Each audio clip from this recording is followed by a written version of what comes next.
Hello, this is Jeff Nager at the AMD World Championship of Custom Bike Building here in Sturgis, South Dakota. I'm here with Jeff Dunlock with Raven Motorcycles, and I gotta say, this is a real eye-catcher. And it's built from a design that started as inspiration in Jeff's head. So tell us a little bit about the inspiration that we see in front of us.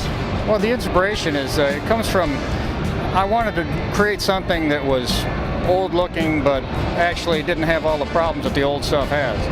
So I was looking at Brough Superiors and Nuts, Newcastle upon Tyne. I really liked the design of the bikes. And so that's where the bike came from those two.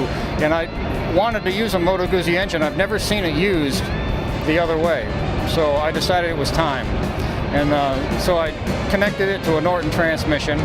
The transmission and engine are, well, I built the whole thing out of wood first to make sure that everything worked so I could fit the pieces. So did you actually make a running wooden model? No, it wasn't running. It was just a wooden mock-up. And then from that, I made all my metal parts. I cut all my parts from the wood. I see. So let's talk about the front end. So the front end doesn't look like Moto Guzzi? No, it's a Honda 350 front end. In fact, the steering stem, the front fork, the front wheel, that's all Honda 350 parts, 1969. The headlamp is from a Moto Guzzi Ambassador. The bars I built, as you can tell, because they're real copy. The fender is from a Triumph. I don't know why. The exhaust system is totally made by myself. Well, another interesting aspect is the way you've designed the gas tank. Is that gas tanks on both sides, or is that gas and oil? No, it's gas. It's both gas tanks. This is a wet sump engine, so it carries 3 quarts of oil in the engine. There's 2 tanks, and both tanks together makes about a gallon, 0.7, and it gets around 50 miles per gallon, 50, 55. And so I can get around 100 miles before, go 70 miles, and it's like I better start looking for a gas station. But I've got larger tanks designed. I've got them already mocked up in cardboard, but that's for the next bike. This one stays as it is. I'm not fooling with that. I just gotta. And are these the gas caps? Yeah. I see. That's plumber stuff. Actually, it's electricians' connectors. The whole neck. I just put a plate in there and welded the plate in. So the tanks were my kid's basketball court, and so I needed some tubing, and there it is. So they're all growing up and going away, and nobody was using it. So you're recycling? Yeah, man, I'm recycling. Okay.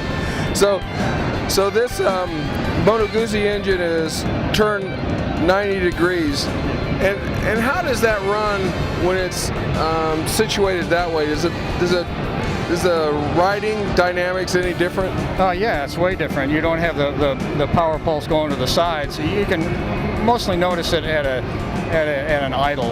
Or when you rev the bike, it wants to sink instead of go back and forth, side to side. Also, the launch is a little different because of the Norton transmission, and it's pretty crisp.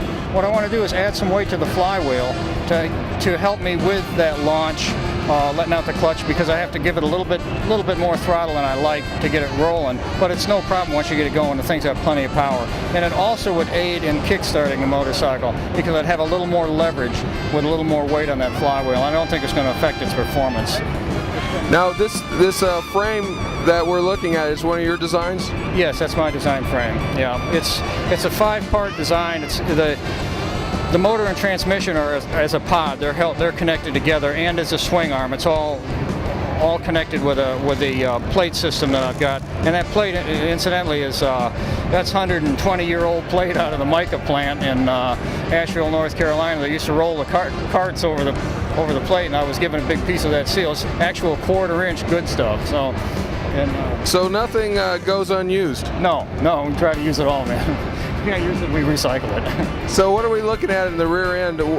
Is that a Honda rear wheel as well? That is a Honda 350 rear wheel and a Honda 350 swing arm, and it made it up well with the rest of the parts.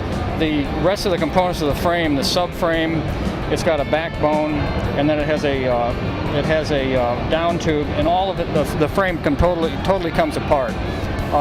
to pull the engine, I could probably pull this engine on this bike in about an hour and a half and have the whole bike apart.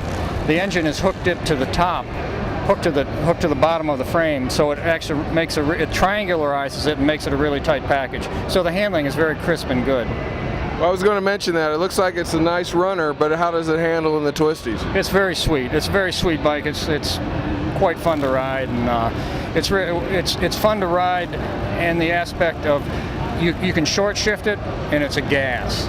I mean, it builds power, and short shifting through the corners and stuff is just really a lot of fun.